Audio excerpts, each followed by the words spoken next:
नमस्कार आप सभी को। दैनिक करंट अफेयर्स सेशन में स्वागत है आप सभी का। और विशेष रूप से यहाँ पे हम पिछले एक वर्ष के घटनाक्रम को कवर करने का प्रयास कर रहे हैं और उसी को लेकर ये सेशन है। लेकिन आज के इस सेशन में कुछ समसामयिक संदर्भों के वर्तमान समय के भी प्रश्न जोड़े गए हैं जो आपकी परीक्षा के लिए महत्वपूर्ण है, आपकी परीक्षा के संदर्भ में महत्वपूर्ण है, क्योंकि ज़रूरी है कि जो पिछला हम देख रहे हैं वो भी चलता रहे, साथ ही साथ जो नवीनतम घटनाक्रम है उसको भी यहाँ पे जगह दी जाए और उसी को ध्यान में रखते हुए नवीनतम घटनाक्रमों को भी यहाँ पे जगह दी गई है। तो चलिए शुरुआत करते हैं आज के सेशन को और देखते हैं एक एक करके प्रश्नों को। जो भी समस्या आपकी होती है, कहीं भी कोई डाउट होता है, कोई सुझाव है आपके, तो आप कमेंट बॉक्स में दे सकते हैं। चलिए सेशन की शुरुआत करते हैं। चलिए पहला प्रश्न आपके साथ दिया है यहाँ पे। प्रश्न में क्या पूछा जा रहा है, पहले बहुत ध्यान से चीजों को देखना है। प्रश्न में पूछा जा रहा है एरो इंडिया 2023 किस शहर में आयोजित किया जाएगा। एरो इंडिया की बात हो रही है। एरो इंडिया एक प्रकार से आप कह सकते हो ऐसी प्रदर्शनी है जिसमें हम अपने हथियारों की, विशेष रूप से जो आप कह सकते हो वायुसेना से जुड़े हुए जो हमारे विशेष रूप से विमान हैं, जो हथियार हैं, उसको हम प्रदर्शित करते हैं जिससे कि विभिन्न देश जो उसमें भाग ले रहे हैं वो देखें और हम निर्यात जो हमारा है, जो हमारा सैन्य निर्यात है, वो थोड़ा सा बढ़ सके। इस संदर्भ में ये प्रदर्शनी आयोजित की जाती है। कहाँ पर आयोजित की जाएगी 2023 में, ये आपको बताना है। चलिए बताइएगा कहाँ पर की जाएगी। आपको बता दें येलहंका एयरबेस, आपने नाम सुना होगा, यदि नहीं सुना होगा तो आज सुन लेंगे आप। येलहंका एयरबेस, येलहंका एयरबेस जो है यहीं पर ये प्रदर्शनी आयोजित की जाती है। लगातार कई वर्षों से यहीं पर आयोजित की जा रही है। और जब हम येलहंका एयरबेस की बात करते हैं तो येलहंका एयरबेस आपका पड़ता है बेंगलुरु में। ठीक है, कहाँ पे पड़ता है? बेंगलुरु में ये आपका एयरबेस पड़ता है, ये आपको पता होना चाहिए। इसके साथ साथ कुछ जानकारी यहाँ पे मैं और आपको दे देता हूँ, क्योंकि बात हो रही है बेंगलुरु की। मतलब सबसे पहली बात कि इसका आयोजन कहाँ पे होगा? बेंगलुरु में किया जाएगा। लेकिन जब बेंगलुरु की बात करते हो तो आपको पता होगा इसरो जो हमारा है, ISRO Indian space research organisation जो है, जिसकी स्थापना 15 अगस्त के दिन हुई थी। 15 अगस्त के दिन हुई थी। किस वर्ष में हुई थी ये भी आपसे पूछा जा सकता है। तो 1969 में इसकी स्थापना हुई थी। किसने इसकी स्थापना किया था? उनका नाम था विक्रम अम्बला साराभाई। ठीक है, विक्रम अम्बला साराभाई, अम्बला साराभाई द्वारा इसकी स्थापना की गई थी, ये आपको पता होना चाहिए। और कब की गई थी? 15 अगस्त 1969 को यह स्थापना हुई थी, ये आपको पता होना चाहिए। इसरो के बारे में आपको पता होगा कि इसरो के वर्तमान समय में चेयरपर्सन कौन है, जो आपसे पूछा जा सकता है। यस सोमनाथ हमारे चेयरपर्सन है वर्तमान समय में, यस सोमनाथ। इसके साथ साथ आपको पता होगा कि अभी तक इसरो जो है 2 प्रकार के रॉकेट का प्रयोग करता था। एक था आपका था PSLV, ठीक है, एक था GSLV। अब इन्होंने एक दूसरा रॉकेट भी बनाया है जो आपको पता होना चाहिए, जिसका नाम है SSLV। SSLV का फुल फॉर्म भी आपको पता होना चाहिए। SSLV का फुल फॉर्म यदि हम बात करें तो स्मॉल सैटेलाइट लॉन्च व्हीकल इसका फुल फॉर्म है, ये आपको पता होना चाहिए। और SSLV क्यों बनाया गया है? विशेष रूप से जो छोटे उपग्रह होते हैं उनको प्रक्षेपित करने के लिए ये बनाया गया है, जिससे कि प्रक्षेपण जो लागत आती है उसको कम किया जा सके, उसको न्यूनतम किया जा सके। इस संदर्भ में इसका निर्माण किया गया है। आपने एक सैटेलाइट सुना होगा आजादी सैट, नोट भी कर लीजिएगा, आजादी सैट। आजादी सैट ये जो सैटेलाइट थी इसको लेकर के यही उड़ा था SSLV, जो आपका है स्मॉल सैटेलाइट लॉन्च व्हीकल। और आजादी सैट की यदि हम बात करें किसने बनाया है तो याद रखिएगा स्पेस किड्स इंडिया संस्था द्वारा ये बनाया गया। किसके द्वारा? स्पेस किड्स इंडिया द्वारा ये बनाया गया है, ये आपको पता होना चाहिए। और स्पेस किड्स इंडिया की जब आप बात करते हो इस स्पेस एजेंसी का, तो उसका एक स्टूडेंट का ये सैटेलाइट था, तो ये आपको याद रखना। किसके द्वारा? स्पेस किड्स इंडिया द्वारा ये तैयार किया गया था आजादी सैट। और आजादी सैट को लेकर कौन उड़ा था? SSLV small satellite launch vehicle. इतनी जानकारी आपको इसरो के संदर्भ में होनी चाहिए। समसामयिक संदर्भों में क्या चल रहा है उससे जुड़ा हुआ प्रश्न होगा तो वहां पे हम डिटेल में इसके बारे में बात करेंगे। बढ़ते हैं आगे और देखते हैं दूसरा प्रश्न।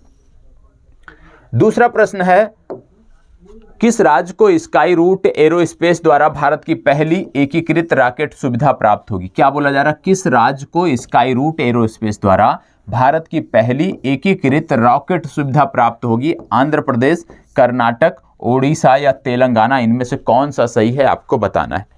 यहाँ पे किसकी बात हो रही है? सबसे पहले स्काई रूट एरोस्पेस। स्काई रूट एरोस्पेस के बारे में कई बार मैंने आपको बताया है, यदि हमारे पुराने छात्र होंगे तो निश्चित तौर पे आपको पता होगा। स्काई रूट एरोस्पेस की जब हम बात करते हैं तो हैदराबाद बेस्ड एक कंपनी है, ठीक है, हैदराबाद बेस्ड एक कंपनी है, ये आपको याद आना चाहिए। और भारत की निजी एरोस्पेस निर्माता कंपनी है, भारत की निजी एरोस्पेस निर्माता कंपनी है, इसके बारे में आपको पता होना चाहिए। और आप जानते हैं भारत का पहला प्राइवेट रॉकेट, याद रखिएगा, भारत का पहला प्राइवेट रॉकेट, नाम जानते हैं आप? नहीं जानते तो याद कर लीजिएगा। भारत का पहला प्राइवेट रॉकेट जो था, जिसका नाम आपको नोट करना है विक्रम यस। क्या नाम है? विक्रम यस। विक्रम यस जो कि भारत का पहला प्राइवेट रॉकेट है। आपको बता दें कि भारत के इस पहले प्राइवेट रॉकेट विक्रम यस का जो निर्माण किया था वो स्काई रूट एरोस्पेस ने किया था, जिसका हेडक्वार्टर आपको हैदराबाद में देखने को मिलता है। जिस मिशन के अंतर्गत इसको लॉन्च किया गया था उसकी यदि हम बात करें तो उसका नाम दिया गया था मिशन प्रारंभ। याद रखिएगा, मिशन प्रारंभ।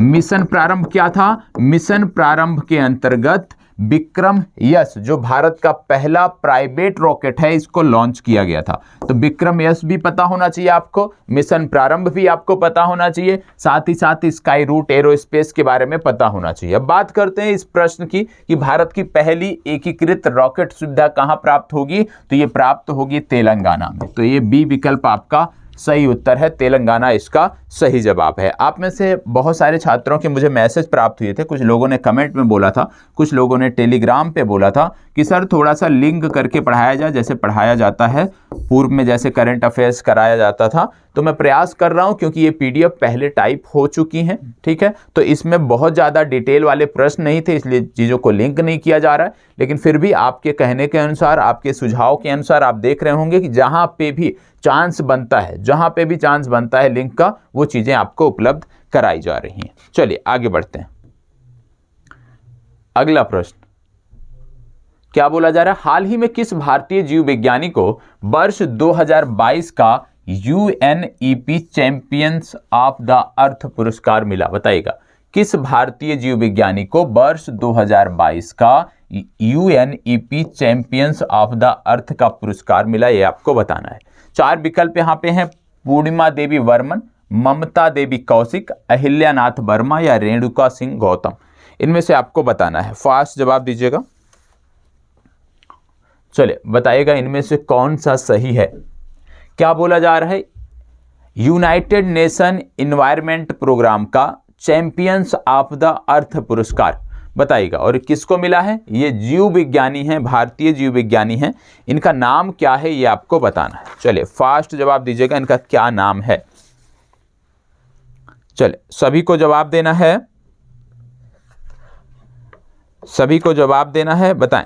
इनका नाम है पूर्णिमा देवी बर्मन। याद रखिएगा, ए विकल्प इस प्रश्न के लिए सही उत्तर है।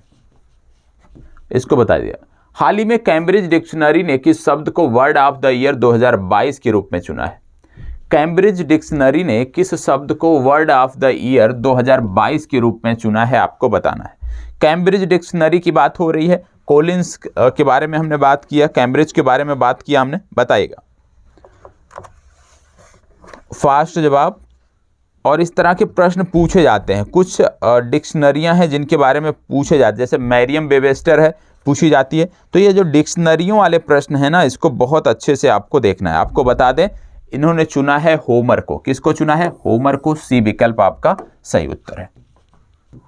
इसको बताइएगा, हाल ही में किस स्टार फुटबॉलर ने मैनचेस्टर यूनाइटेड छोड़ दी है? मैनचेस्टर यूनाइटेड जो क्लब होता था उसको किस फुटबॉलर ने छोड़ दिया है, ये आपको बताना है। फास्ट जवाब दीजिएगा, किसने छोड़ दिया है? किसने मैनचेस्टर यूनाइटेड को छोड़ दिया है? इन चारों में से आपको बताना है।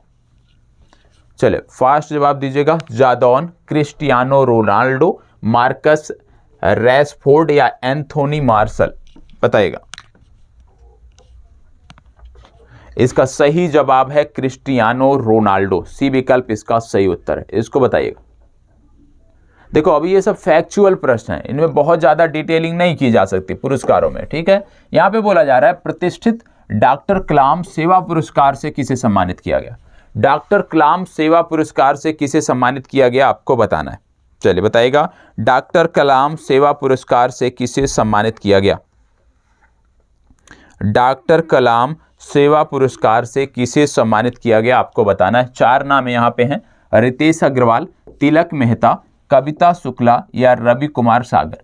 किसको डॉक्टर कलाम सेवा पुरस्कार से सम्मानित किया गया है?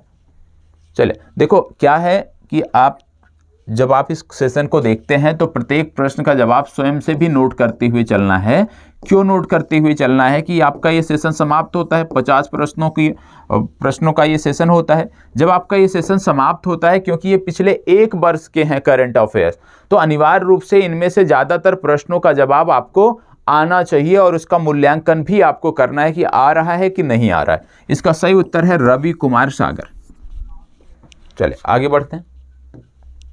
नेटवर्क रेडीनेस इंडेक्स 2022 में भारत की रैंक क्या है?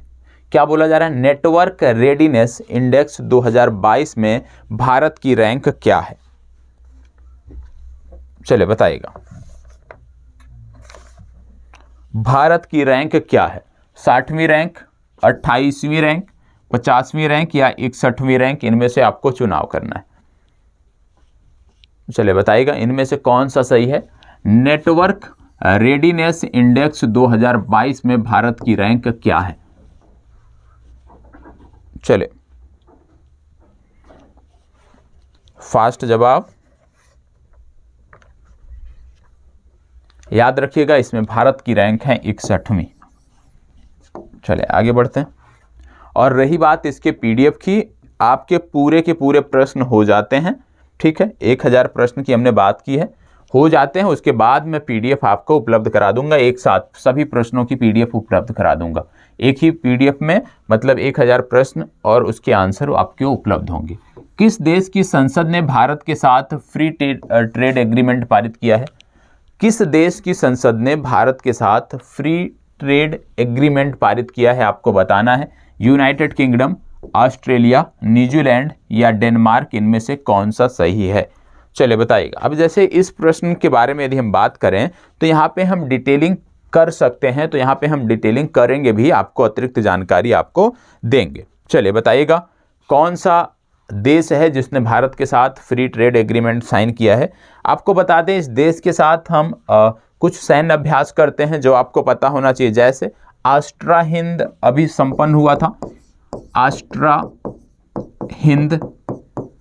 आस्ट्रा हिंद नामक सैन्य अभ्यास इसके साथ हम करते हैं। ऑस इंडेक्स नामक सैन्य अभ्यास हम इनके साथ करते हैं, ऑस इंडेक्स नामक सैन्य अभ्यास हम इनके साथ करते हैं, ये आपको पता होना चाहिए।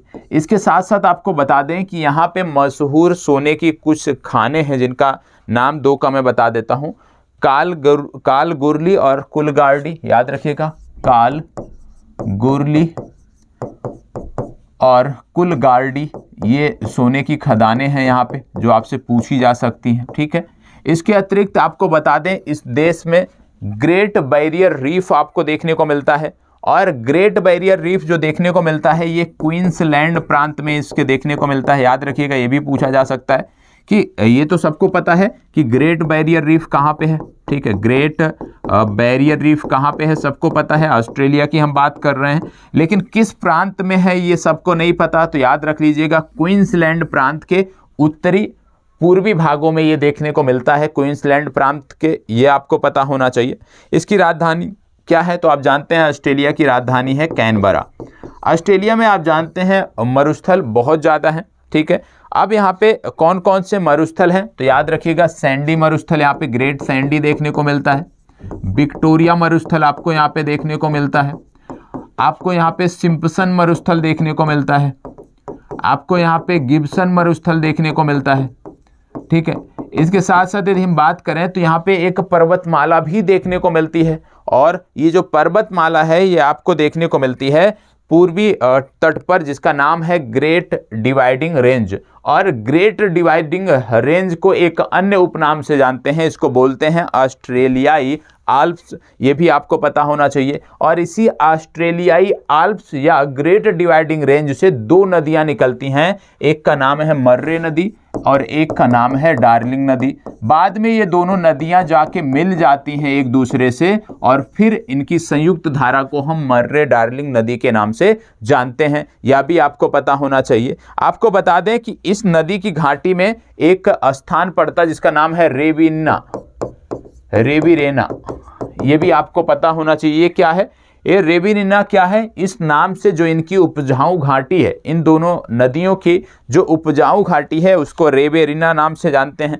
आपको यह भी पता होगा, पिछले दिन मैंने आपको बताया था कि यहाँ पे डाउन्स घास के मैदान भी पाए जाते हैं। डाउन्स नामक शीतोष्ण घास के मैदान भी पाए जाते हैं। इसके अतिरिक्त जब हमने इसके पड़ोसी देश न्यूजीलैंड की चर्चा किया था पिछले दिनों, तो वहाँ पे भी हमने बताया था कि कैंटरबरी नामक घास के मैदान पाए जाते हैं। तो ये जो घास के मैदान हैं या जो नदियां हैं या जो झीलें हैं वो आपके लिए महत्व। यहाँ पे आयर झील भी आपको देखने को मिलती है। तो कहने का मतलब है कि हमेशा जो है करंट अफेयर्स से जीएस को देखना चाहिए। आप पीसीएस की यदि तैयारी कर रहे हैं तो यदि आप, जैसे भूगोल हो गया आपका, ठीक है, भूगोल विषय को यदि आप अलग से नहीं भी पढ़ते हो ना, लेकिन समसामयिक संदर्भों में उसको लिंक करके चलते हो ना, तो 100% भूगोल की जो विषय वस्तु है वो आपकी कंप्लीट हो सकती है। जैसे यहाँ पे हमने देखा सिर्फ एक प्रश्न कि भारत ने किसके साथ फ्री ट्रेड एग्रीमेंट किया। हमें पता चला कि ऑस्ट्रेलिया के साथ हमने फ्री ट्रेड एग्रीमेंट किया।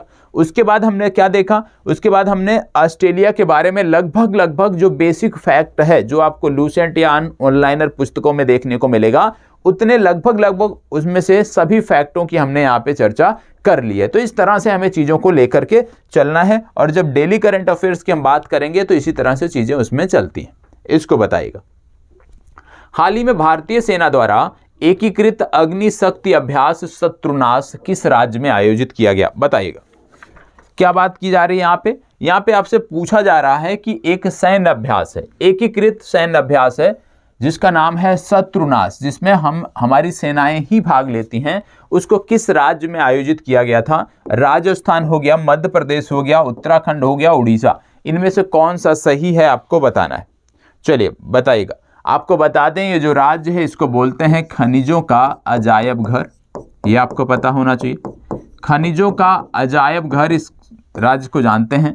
यहाँ पे तांबे की एक प्रसिद्ध खान आपको देखने को मिलती है झुंझुनू में, और उसका नाम यदि हम बात करें तो बात आती है खेतड़ी की खान। ये भी आपको पता होना चाहिए। और जैसे मैंने झुंझुनू का नाम लिया तुरंत आप पहुंच गए होंगे कि बात हो रही है राजस्थान की। राजस्थान की बात करें तो यहाँ पे कई सारे झीलें आपको देखने को मिलती हैं। जैसे सांभर झील आपको देखने को मिलती है, ठीक है। सांभर के बाद डोंडवाना झील आपको देखने को मिलती है, आपको डेबार झील देखने को मिलती है, आपको डेंगना झील देखने को मिलती है, और यहीं पर पंचमुद्रा भी देखने को मिलती है। तो सांभर हो गया, डोंडवाना, डेबार, डेंगना और पंचमुद्रा ये झीलें हैं जो आपको राजस्थान के संदर्भ में देखने को मिलती हैं। यहाँ पे कई सारे नेशनल पार्क हैं, जैसे रणथंभौर नेशनल पार्क आपको देखने को मिलता है, सरिस्का नेशनल पार्क आपको देखने को मिलता है, यहाँ पे आपको देखने को मिलता है मुकुंदरा हिल्स नेशनल पार्क देखने को मिलता है। तो कई सारे नेशनल पार्क भी आपको देखने को मिलते हैं, और यहीं पर आपको डेजर्ट नेशनल पार्क भी देखने को मिलता है। तो कई सारी चीज़ें हैं जो आप याद रख सकते हो। तो जब भी मैं, जो रेगुलर हमारे साथ जुड़े हैं उनको लगातार मैं कहता हूं, जब भी आप करंट अफेयर्स पढ़ते हो ना, कोई भी ऐसा संदर्भ यदि याद आए, मान लो राजस्थान की बात हो रही है, तो राजस्थान के बारे में जितने भी फैक्ट पता है ना, वो मन में नहीं याद करना, उसको एक पेज पे फास्ट नोट करते हुए कितना समय लगा, मुश्किल से 1 मिनट में आप सारे फैक्ट जो आपको याद हैं वो नोट कर सकते हो, ठीक है। तो इस तरह से चीज़ें करोगे, यदि ये एक्सरसाइज करोगे तो निश्चित रूप से करंट अफेयर से जीके भी आपका और जीएस भी आपका बेहतर होगा, और आपको अलग से उतना एफर्ट करने की आवश्यकता नहीं होगी। चले इसको बताइएगा। हाल ही में सारंग भारतीय फिल्म महोत्सव का आयोजन किस देश में भारतीय दूतावास द्वारा किया गया? क्या बोला जा रहा है? सारंग भारतीय फिल्म महोत्सव का आयोजन किस देश में भारतीय दूतावास द्वारा किया गया, आपको बताना है। बताइए, सारंग भारतीय फिल्म महोत्सव का आयोजन किस देश में भारतीय दूतावास द्वारा किया गया, आपको बताना है। चले 4 यहाँ पे देश दिए हुए हैं, फ्रांस, रूस, सिंगापुर और दक्षिण कोरिया। इनमें से सही कौन सा है आपको बताना है। बताइएगा कहाँ पे हमने सारंग भारतीय फिल्म महोत्सव का आयोजन किया। सारंग नामक भारतीय फिल्म महोत्सव का आयोजन कहाँ पे किया गया? आपको बता दें ये जो देश है अभी हाल ही में इसने सी ड्रैगन नामक एक सैन्य अभ्यास था जिसमें बहुत सारे देश सम्मिलित थे, उसमें इसने भाग लिया था। हालांकि भारत भी उसमें सम्मिलित था। इसके साथ साथ आपको बता दें ये जो देश है ये संबंधित है आपके कोरिया प्रायद्वीप से। और जब हम कोरिया प्रायद्वीप की बात करते हैं तो आप जानते हैं कोरिया प्रायद्वीप में दो देश आपके आते हैं। पहला आपका आता है उत्तर कोरिया और दूसरा जो प्रमुख देश आपको देखने को मिलता है वो है दक्षिण कोरिया। एक प्रश्न यहाँ से अक्सर पूछा जाता है कि उत्तर कोरिया और दक्षिण कोरिया को डिवाइड करने वाली लाइन कौन सी है। तो याद रखना है यहाँ पे कि उत्तर कोरिया और दक्षिण कोरिया को डिवाइड करने वाली जो लाइन है वो 38वीं समानांतर रेखा है। ये आपको पता होना चाहिए, पूछा जा सकता है, इसको आपको याद रखने की जरूरत है। तो उत्तर कोरिया के और दक्षिण कोरिया के संदर्भ में ये याद रखना है आपको, ठीक है। चलिए इसको बताइए, हाल ही में जारी वर्ष 2023 की क्लाइमेट चेंज परफॉर्मेंस इंडेक्स में भारत को कौन सा स्थान मिला, बताइएगा। 2023 की क्लाइमेट चेंज परफॉर्मेंस इंडेक्स में भारत को कौन सा स्थान मिला ये आपको बताना है। चलिए फास्ट जवाब दीजिएगा, कौन सा स्थान मिला ये आपको बताना है। चलिए क्विक रिस्पॉन्स करें।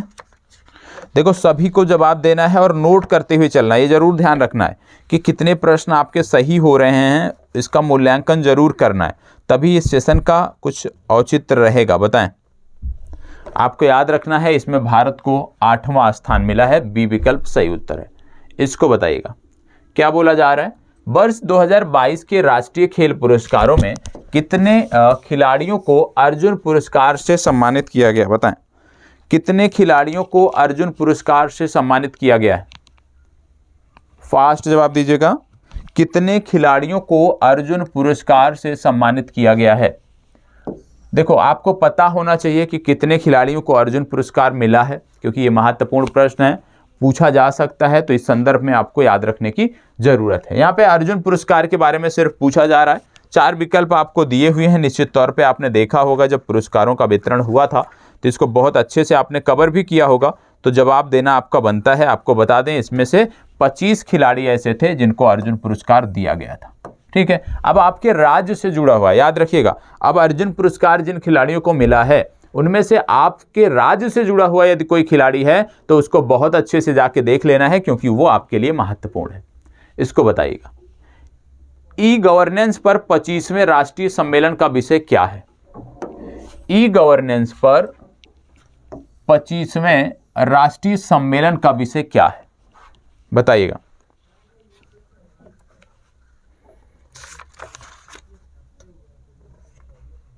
बताइएगा ई गवर्नेंस पर 25वें राष्ट्रीय सम्मेलन का विषय क्या है। 4 विकल्प यहां पे दिए हैं, इनमें से आपको चुनाव करना है। याद रखिएगा इसका है नागरिकों, उद्योग और सरकार को करीब लाना, ठीक है। आगे बढ़ते हैं। साहित्य के जेसीबी पुरस्कार 2022 से किसे सम्मानित किया गया। साहित्य के जेसीबी पुरस्कार 2022 से किसे सम्मानित किया गया, बताइएगा। साहित्य के जेसीबी पुरस्कार 2022 से किसे सम्मानित किया गया।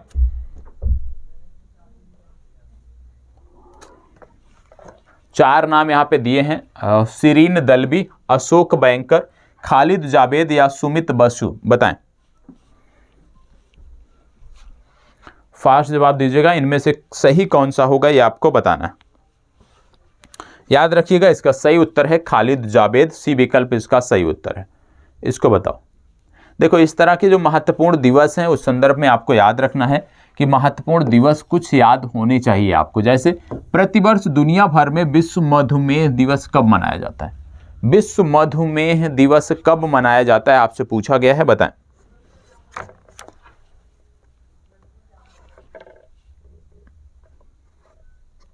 विश्व मधुमेह दिवस कब मनाया जाता है। 10 नवंबर को, 14 नवंबर को, 17 नवंबर को, 12 नवंबर को। इन 4 तिथियों में से कौन सा सही है विश्व मधुमेह दिवस के संदर्भ में, बताएं। याद रखिएगा प्रत्येक वर्ष हम मनाते हैं विश्व मधुमेह दिवस और ये दिवस होता है 14 नवंबर को। 14 नवंबर को हम प्रत्येक वर्ष विश्व मधुमेह दिवस के रूप में मनाते हैं। इसको बताइएगा। हाल ही में किस क्रिकेट टीम ने ICC men's T20 world cup का खिताब जीत लिया है? आईसीसी मेंस T20 की बात हो रही है, किसने जीता है आपको बताना है। आईसीसी के बारे में लास्ट दिन हमने बताया था कि इसका हेडक्वार्टर आपको दुबई में देखने को मिलता है। वर्ष 1909 में इसकी स्थापना हुई थी। ग्रेग बार्कले वर्तमान समय में ये न्यूजीलैंड के हैं और वर्तमान समय में यही इसके प्रमुख हैं आईसीसी के, ये आपको पता होना चाहिए। और आईसीसी यदि हम बात करें तो वैश्विक स्तर पर क्रिकेट की गवर्निंग बॉडी है। यदि भारतीय स्तर पर बात करें तो बीसीसीआई का नाम आप सुने होंगे। बीसीसीआई भारतीय क्रिकेट की गवर्निंग बॉडी है। अब बोला जा रहा है कि किसने ये खिताब जीता, तो बताइएगा, क्योंकि क्रिकेट से तो सभी रूबरू होंगे और वर्ल्ड कप की बात हो रही है तो निश्चित रूप से जानकारी होनी चाहिए। किस क्रिकेट टीम ने ICC men's T20 world cup का खिताब जीता है? फास्ट जवाब, याद रखिएगा इंग्लैंड ने जीता था, तो डी विकल्प आपका सही उत्तर है। प्रतिष्ठित सुमित्रा चरण राम पुरस्कार से किसे सम्मानित किया गया? बताएं, प्रतिष्ठित सुमित्रा चरत राम पुरस्कार से किसे सम्मानित किया गया? बताइएगा। 4 विकल्प आपके साथ हैं, इन चारों विकल्पों में से आपको चुनाव करना है। प्रतिष्ठित सुमित्रा चरत राम पुरस्कार से किसे सम्मानित किया गया? याद रखिएगा ये नाम है उमा शर्मा। ठीक है, जो पुरस्कार है उसको एक जगह नोट कर लीजिएगा तो आपके लिए भी आसानी होगी। यहां पे बोला जा रहा है हाल ही में किसने अटलांटिक महासागर ओशियन तल का पहला वैज्ञानिक मानचित्र तैयार किया है? क्या बोला जा रहा है? अटलांटिक महासागर ओशियन तल का पहला वैज्ञानिक मानचित्र किसने तैयार किया है? इन चारों में से आपको बताना है। चले बताइएगा, फास्ट जवाब दीजिएगा। किसने तैयार किया है? Mary Thopper, Alice Wilson, Moira Dunbar या फ्लोरेंस बॉस्कॉम? चलिए बताएं किसके द्वारा तैयार किया गया है? अटलांटिक महासागर ओशियन तल का पहला वैज्ञानिक मानचित्र किसने तैयार किया? इनका नाम है मैरी थॉपर है, मैरी थॉपर। ठीक है, चलिए आगे बढ़ते हैं, इसको बताइएगा। IFFI 2022 में Indian film personality of the year के रूप में किसे नामित किया गया? पर्सनालिटी ऑफ द ईयर के रूप में किसे नामित किया गया है, ये आपसे पूछा जा रहा है, बताइएगा। पर्सनालिटी ऑफ द ईयर के रूप में किसे नामित किया गया है? याद रखिएगा ये नामित किया गया है चिरंजीवी को। सी विकल्प आपका सही उत्तर है। ठीक है, चलिए ये प्रश्न बहुत महत्वपूर्ण है और इससे देखकर, इसको जोड़कर आप इतिहास के कई सारे प्रश्नों को हल कर सकते हो। बताएं, बोला जा रहा है गांधी मंडेला अवार्ड 2022 से किसे सम्मानित किया गया? गांधी मंडेला अवार्ड 2022 से किसे सम्मानित किया गया? आप जानते हैं मंडेला की जब बात करते हो तो नेल्सन मंडेला की बात हो रही है। किसकी बात हो रही है? नेल्सन मंडेला की बात यहाँ पे होती है। नेल्सन मंडेला की बात करें तो ये अफ्रीका के पूर्व राष्ट्रपति थे। नोबेल पुरस्कार प्राप्त भी इनको हुआ है। इनकी आत्मकथा है जिसका नाम है long walk to freedom. Long walk to freedom इनकी आत्मकथा का नाम है, ये आपको पता होना चाहिए। कहाँ से संबंधित हैं? दक्षिण अफ्रीका से ये संबंधित थे, ये आपको पता होना चाहिए। दूसरा नाम देखने को मिल रहा है महात्मा गांधी। आप जानते हैं महात्मा गांधी जो है अफ्रीका से वापस कब लौटे थे? 9 जनवरी को लौटे थे। और 9 जनवरी को जब ये लौटे थे तो वर्ष कौन सा था? याद रखना है वर्ष, जब महात्मा गांधी की हम बात करते हैं कि कब लौटे थे, ठीक है, तो सबसे पहले यहाँ पे आपको याद रखना है 9 जनवरी को लौटे थे। वर्ष की अभी हम बात करते हैं, लेकिन 9 जनवरी को लौटे थे। तो 9 जनवरी को कौन सा दिवस मनाया जाता है इनके लौटने के उपलक्ष्य में? तो याद रखना है कि 9 जनवरी को हम क्या मनाते हैं? 9 जनवरी को हम मनाते हैं प्रवासी भारतीय दिवस। और प्रवासी भारतीय दिवस अभी हाल ही में मनाया गया है और इस संदर्भ में ये आपके लिए महत्वपूर्ण हो जाता है। प्रवासी भारतीय दिवस मनाते हैं। प्रवासी भारतीय दिवस की जब बात करते हैं, पहला प्रश्न यही बनता है कि प्रवासी भारतीय दिवस जो है वो कहाँ पे मनाया गया इस बार का? तो इस बार का जो प्रवासी भारतीय दिवस था वो मध्य प्रदेश के इंदौर में मनाया गया। ठीक है, पहली बात। अब अगर मनाया गया तो यहाँ पे एक कोई मुख्य अतिथि रहा होगा, एक कोई विशिष्ट अतिथि रहा होगा। मुख्य अतिथि की बात करें तो नोट कर लेना है आपको, मुख्य अतिथि रहे हैं गुयाना के राष्ट्रपति जिनका नाम है डॉक्टर मोहम्मद इरफान अली, ये मुख्य अतिथि के तौर पे रहे हैं। विशिष्ट अतिथि के तौर पे यदि हम बात करें तो सूरीनाम के राष्ट्रपति थे जिनका नाम था चंद्रिका प्रसाद संतोखी। तो चंद्रिका प्रसाद संतोखी जो सूरीनाम के राष्ट्रपति थे वो यहाँ पे विशिष्ट अतिथि के तौर पे आए थे, उनको भी आपको याद रखने की जरूरत है। एक प्रश्न और भी बन सकता है, एक प्रश्न यहाँ से बन सकता है कि युवा प्रवासी भारतीय दिवस कब मनाया गया, तो याद रखिएगा एक दिन पहले 8 जनवरी को मनाया जाता है युवा प्रवासी भारतीय दिवस। और युवा प्रवासी भारतीय दिवस के मुख्य अतिथि की बात करें तो ऑस्ट्रेलिया की एक सांसद थी, सिर्फ इतना याद रखना है कि ऑस्ट्रेलिया की सांसद जो है वो युवा प्रवासी भारतीय दिवस के मुख्य अतिथि के तौर पे आई थी। इतनी जानकारी आपको होनी चाहिए, ठीक है। तो इस प्रकार से चीज़ों को जोड़कर आप देख सकते हो महात्मा गांधी से जोड़ के कि महात्मा गांधी यहाँ पे आए। एक प्रश्न अक्सर आपसे पूछा जाता है कि महात्मा गांधी पहली बार कांग्रेस के अधिवेशनों में भाग कब लिए। महात्मा गांधी पहली बार कांग्रेस के अधिवेशनों में भाग कब लिए, ये भी आपके लिए महत्वपूर्ण प्रश्न है। इसको भी आपको याद रखना है कि भैया महात्मा गांधी जब भारत वापस आए थे उससे पहले ही एक बार आए थे और उस दौरान इन्होंने कांग्रेस के अधिवेशन में भाग लिया था। वो वर्ष याद आना चाहिए, कांग्रेस का अधिवेशन याद आना चाहिए कि कौन सा अधिवेशन था और उस अधिवेशन की अध्यक्षता किसने की थी, यह भी आपको पता होना चाहिए। यह आपका होमवर्क है, अनिवार्य रूप से आपको सबमिट करना है। किन दो लेखकों को 31वां और 32वां बिहारी पुरस्कार मिला है, बताइएगा। किन दो लेखकों को 31वां और 32वां बिहारी पुरस्कार मिला है, बताएं। फास्ट जवाब। किन दो लेखकों को 31वां और 32वां बिहारी पुरस्कार मिला है।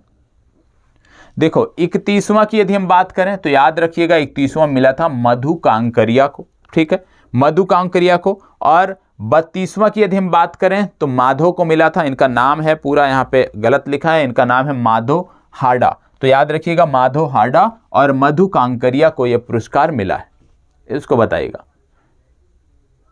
2022 एटीपी फाइनल्स एकल खिताब किसने जीता है। 2022 एटीपी फाइनल्स खिताब किसने जीता है। Rafael Nadal, Caspar rude, Novak जोकोविच या कार्लोस अल्कराज, बताइएगा।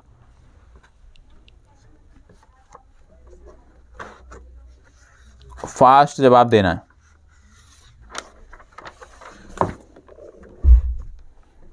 चले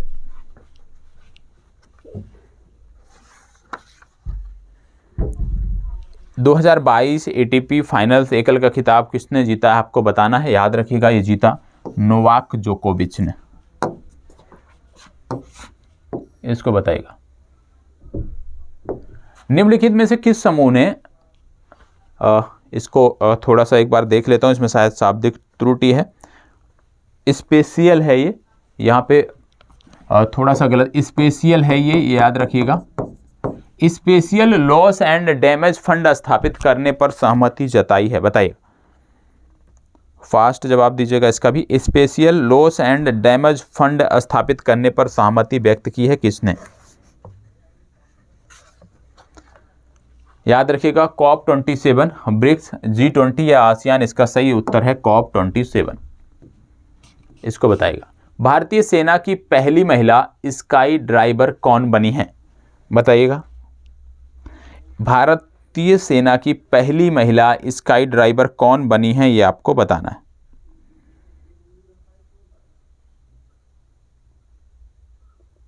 चलिए बताइएगा, फास्ट जवाब दीजिएगा। यहां पे आपको बता दें, इनका नाम है लॉन्स नायक मंजू, डी विकल्प सही उत्तर है, इसको बताइएगा। किस क्रिकेट टीम ने हाल ही में वर्ष 2022 की सैयद मुश्ताक अली ट्रॉफी जीत ली है। देखो घरेलू जो हमारा क्रिकेट होता है उसमें रणजी ट्रॉफी हो गया, विजय हरारे ट्रॉफी हो गया और ये आपका सैयद मुश्ताक अली ट्रॉफी, ये महत्वपूर्ण है। इन तीनों के बारे में आपको पता होना चाहिए। चलिए बताइएगा किसने जीत लिया।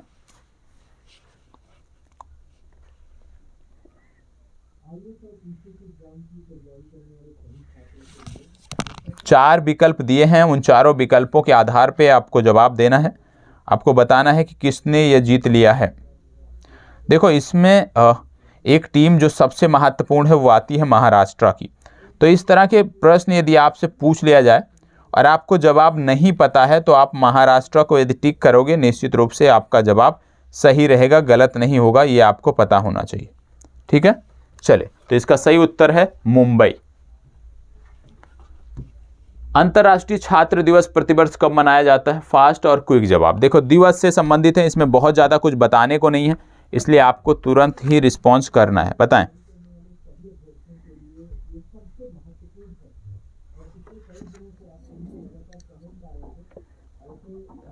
बताइएगा अंतर्राष्ट्रीय छात्र दिवस कब मनाया जाता है? 17 नवंबर को मनाया जाता है। सी विकल्प सही उत्तर है, इसको बताइए।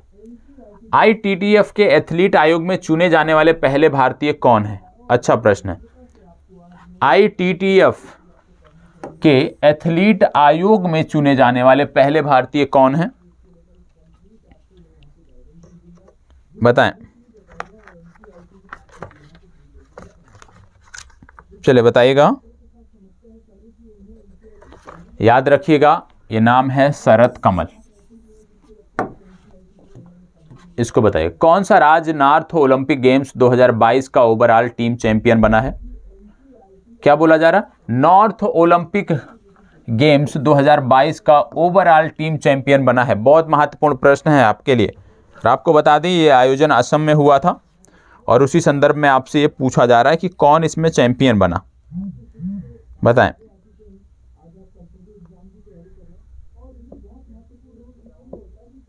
चलिए जवाब दीजिएगा।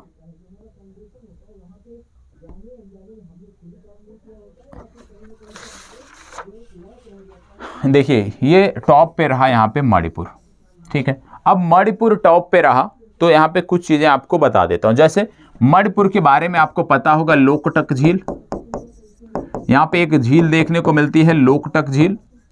पूर्वोत्तर भारत की सबसे बड़ी मीठे पानी की झील है ये आपको पता होना चाहिए।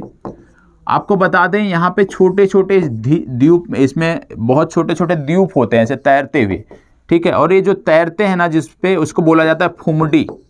फुमडी एक प्रकार की घास होती है जिसपे तैरते हैं तो उसको फुमडी बोला जाता है। इन्हीं में एक नेशनल पार्क भी देखने को मिलता है, ठीक है, जिसका नाम है किबुल लामझाओ। नाम रखिएगा किबुल लामझाओ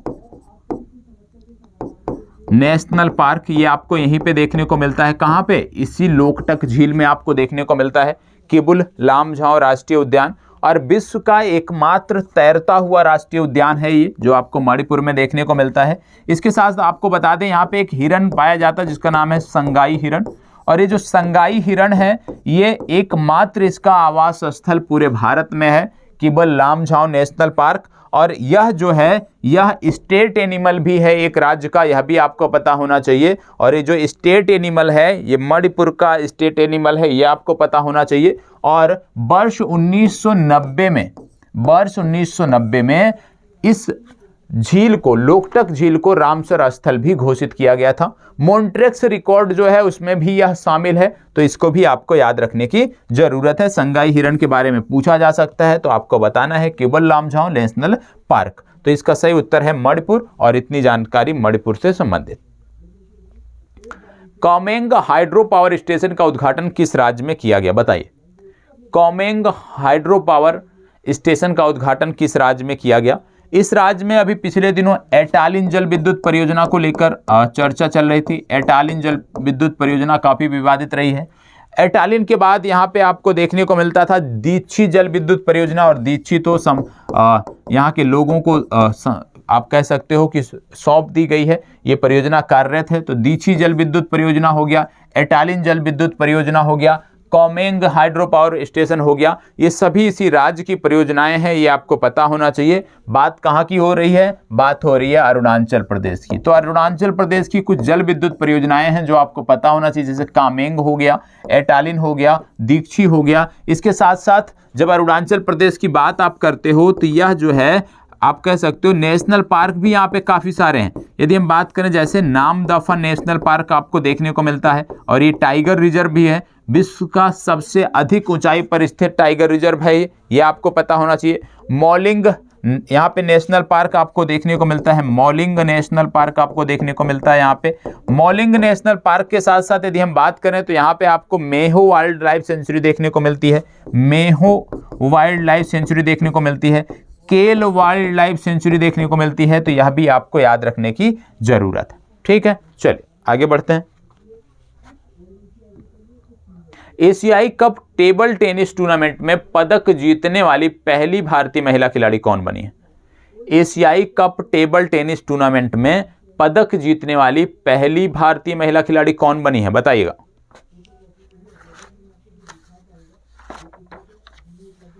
फास्ट जवाब दीजिएगा।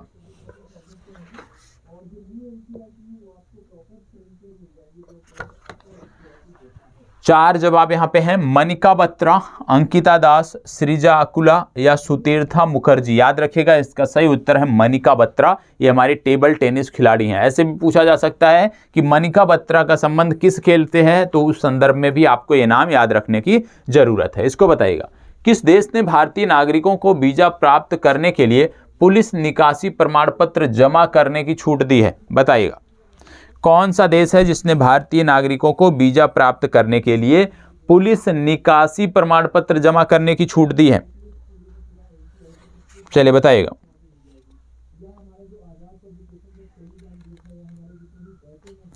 सऊदी अरब, कतर, मिस्र, संयुक्त अरब अमीरात, इनमें से सही क्या है आपको बताना है।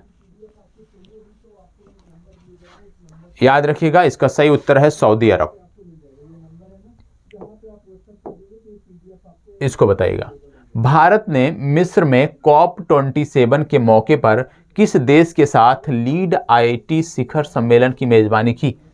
मिस्र में जो COP सम्मेलन हुआ, कॉन्फ्रेंस ऑफ 27 हुई, उसमें बोला जा रहा है कि इस मौके पर किस देश के साथ हमने लीड IT शिखर सम्मेलन की मेजबानी की है, आपको बताना है, बताइएगा।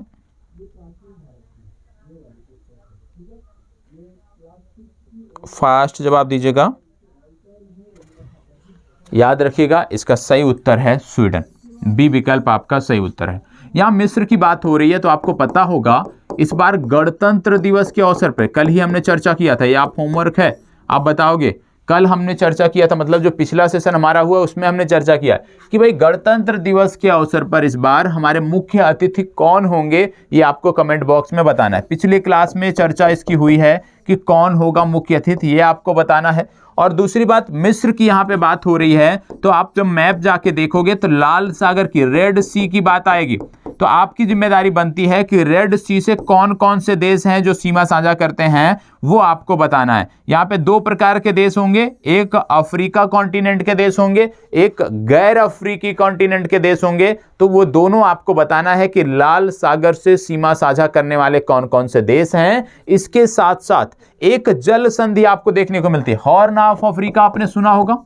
हॉर्न ऑफ अफ्रीका के बारे में भी पूछा जाता है कि हॉर्न ऑफ अफ्रीका में कौन कौन से देश शामिल हैं, वह भी आपकी जिम्मेदारी है कि आप जाके आपको देखना चाहिए। इन देशों के साथ साथ इनकी राजधानियों का भी जिक्र आपको करना है, ठीक है। और हॉर्न ऑफ अफ्रीका हो गया, लाल सागर से जुड़े देश हो गए, इसके साथ साथ यहाँ पे एक जल संधि भी देखने को मिलती है, और इस जल संधि का क्या नाम है यह भी आप बताओगे, ठीक है। ये आपका होमवर्क है, हॉर्न ऑफ अफ्रीका में कौन कौन से देश आते हैं, इस रीजन में कौन सी जल संधि देखने को मिलती है जिसके माध्यम से आप लाल सागर को जा सकते हैं, वो जल संधि कौन सी है, और लाल सागर से कितने देश सीमा साझा करते हैं, ये आपको बताना है। कहीं ना कहीं आप देख रहे होंगे कि भूगोल के, आज के समय में भूगोल के जो प्रश्न बन रहे हैं वो इसी संदर्भ के बन रहे हैं, इसी प्रकार के प्रश्न बन रहे हैं, और ऐसी चुनौतियों को लेकर आपको तैयार रहने की जरूरत है जिससे आप इस प्रकार के प्रश्नों का जवाब दे सकें, ठीक है। चलिए आगे बढ़ते हैं।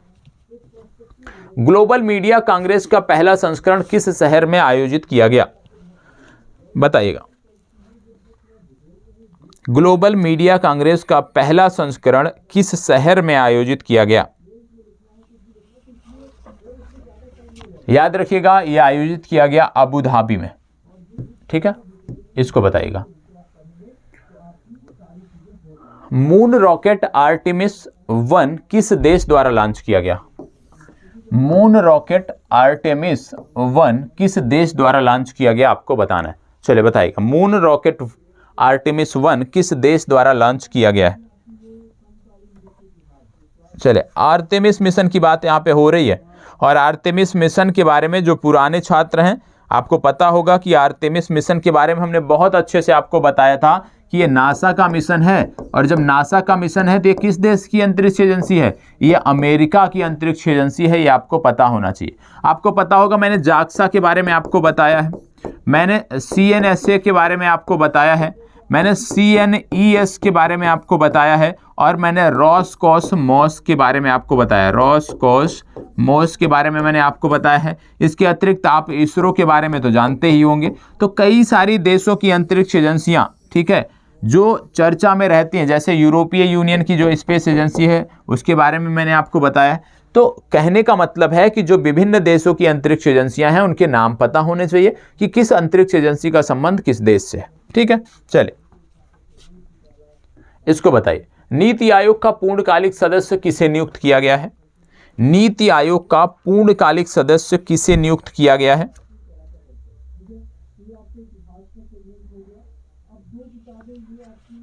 नीति आयोग का पूर्णकालिक सदस्य किसे नियुक्त किया गया है? 4 नाम हैं, NK सिंह, विशाल नारायण, दुव्वरी सुब्बा राव या अरविंद बिरमानी। याद रखिएगा, अरविंद बिरमानी को नीति आयोग का पूर्णकालिक सदस्य नियुक्त किया गया है। इसको बताइएगा, किस राज्य ने अनुसूचित क्षेत्रों में पंचायत विस्तार अधिनियम लागू कर दिया है? पंचायत विस्तार अधिनियम, जिसको पेशा भी कहते हैं, इसको किसने लागू कर दिया है आपको बताना है। 4 विकल्प हैं, उस आधार पर आपको जवाब देना है। चलिए बताइएगा,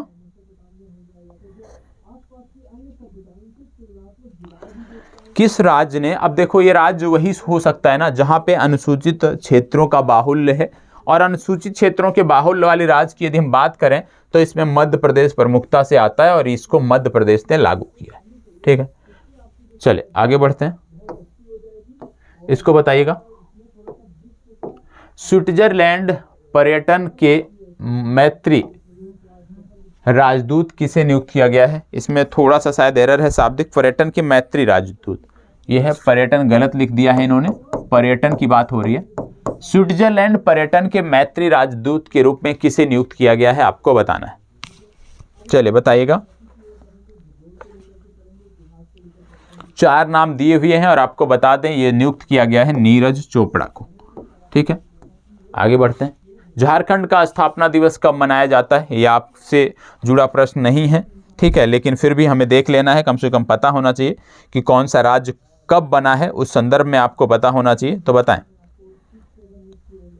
याद रखिएगा ये मनाया जाता है 15 नवंबर को। यदि आपको नहीं भी पता है, आप यूपी का एग्जाम दे रहे हो या बिहार का, तो आपके लिए ये नहीं है। ठीक है, इसको बताओ, संयुक्त राष्ट्र संघ के अनुसार नवंबर 2022 तक वैश्विक जनसंख्या कितनी है? नवंबर 2022 तक वैश्विक जनसंख्या कितनी है आपको बताना है। चलिए बताइएगा,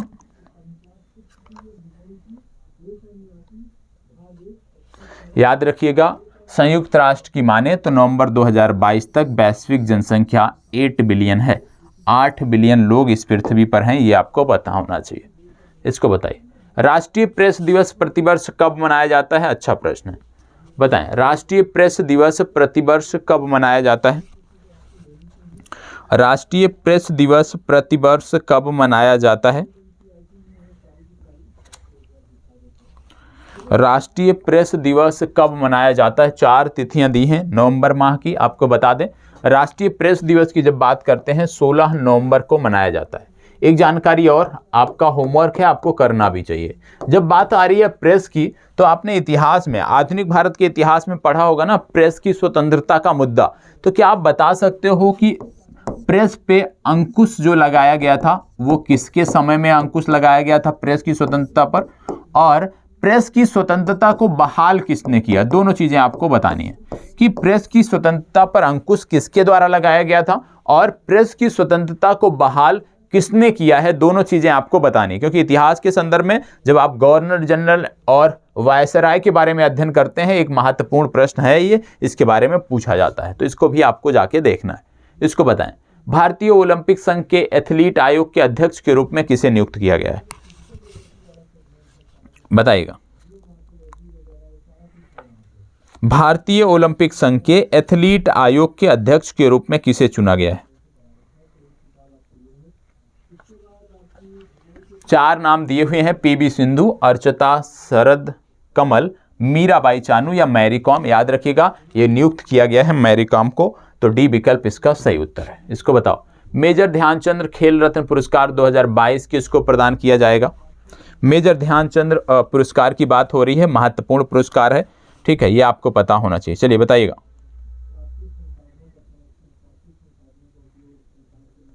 याद रखिएगा ये दिया जाएगा शरद कमल अंचत, ठीक है।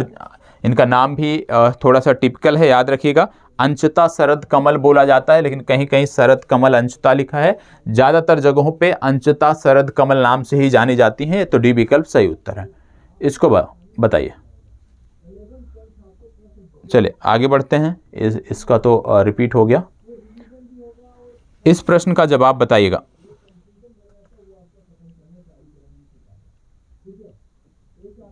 क्या बोला जा रहा है? ICC men's T20 world cup 2022 में प्लेयर ऑफ द टूर्नामेंट किसे चुना गया? बताएं। प्लेयर ऑफ द टूर्नामेंट की बात हो रही है, T20 वर्ल्ड कप में बात हो रही है, बताएं। आपने देखा था T20 वर्ल्ड कप के बारे में कि इंग्लैंड ने जीता, ठीक है, इंग्लैंड विजेता रहा इसका। और यदि हम पुरस्कार की बात करें प्लेयर ऑफ द टूर्नामेंट, तो ये दिया गया था Sam Curran. Sam Curran England के ऑलराउंडर खिलाड़ी हैं, उनको यह पुरस्कार दिया गया था। इसको बताइएगा। किस समूह ने अगली वैश्विक महामारी से निपटने के लिए $1.4 बिलियन का फंड जो है वो लॉन्च किया है? बताएं। कौन सा समूह है जो अगली वैश्विक महामारी से निपटने के लिए $1.4 बिलियन का फंड लॉन्च किया है? आपको बताना है। याद रखिएगा ये लॉन्च किया है G20 ने, और G20 आप जानते हैं बहुत महत्वपूर्ण संगठन है, भारत के संदर्भ में भी इस वर्ष महत्वपूर्ण है, तो इसको अच्छे से देखना है। इसको बताएं। विज्ञान के लिए उनकी विशिष्ट सेवाओं के लिए ब्रिटेन के रॉयल ऑफ मेरिट से किसे सम्मानित किया गया? ब्रिटेन के रॉयल ऑफ मेरिट से किसे सम्मानित किया गया है? आपको बताना है। चले बताएं।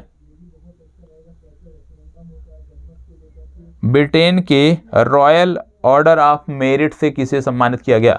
रॉयल ऑर्डर ऑफ मेरिट, याद रखिएगा, रॉयल ऑर्डर ऑफ मेरिट से किसे सम्मानित किया गया?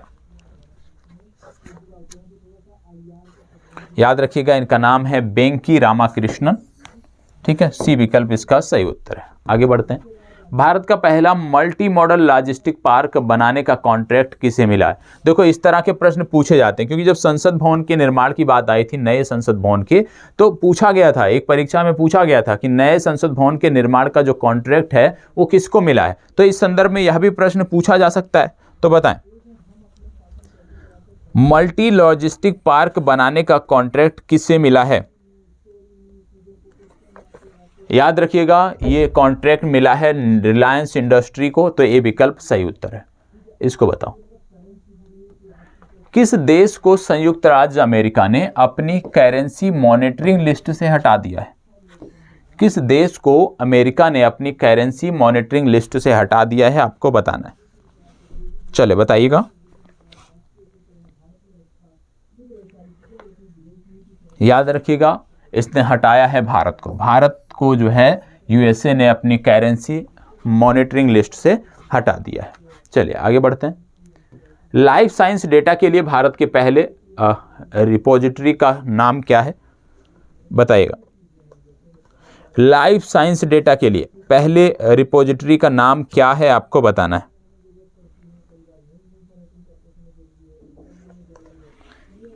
याद रखिएगा इसका नाम रखा गया है Indian biological data centre, Indian biological data centre. आगे बढ़ते हैं। दक्षिण भारत की पहली वंदे भारत एक्सप्रेस को किस शहर में हरी झंडी दिखाई गई? वंदे भारत एक्सप्रेस तो आपने सुना ही होगा, तो बोला जा रहा है दक्षिण भारत की पहली जो वंदे भारत एक्सप्रेस है उसको किस शहर में हरी झंडी दिखाई गई? बताइएगा। याद रखिएगा ये शहर है आपका बेंगलुरु, बेंगलुरु से इसको हरी झंडी दिखाई गई। तो 50 प्रश्नों की जो सीरीज थी वो यहीं पे समाप्त होती है। आज की। और इसी प्रकार से इस सेशन से जुड़े रहें, जो भी आपकी राय है अवश्य दें। निश्चित रूप से इस सेशन को और बेहतर बनाने का प्रयास होगा और प्रश्नों से संबंधित डिटेल जो है, मैक्सिमम डिटेल भी आपको बताई जाएगी। ठीक है, चलिए धन्यवाद, बहुत बहुत आभार।